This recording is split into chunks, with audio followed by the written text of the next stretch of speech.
আমার নবী বলতেছেন ও আমার উম্মতের দল, আমার নবী বলতেছেন ও আমার উম্মতের দল।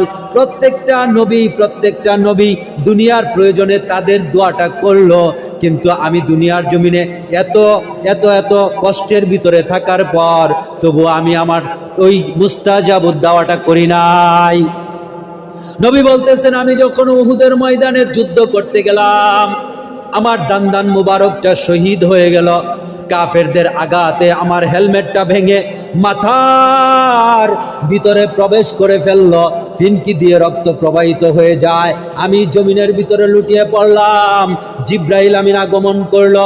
আগমন করার পর জিব্রাইল আমিন আমাকে বলতেছেন ইয়া রাসূলুল্লাহ, ইয়া হাবিবাল্লাহ, আপনি শুধু একটা বার অর্ডার করুন, একটা বার অর্ডার করার মাধ্যমেই আমি জমিনের ভিতরে সমস্ত কাফেরদেরকে ধ্বংস করে দিব।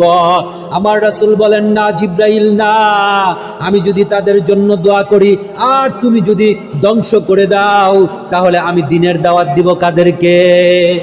ঠিক না? আমার সময়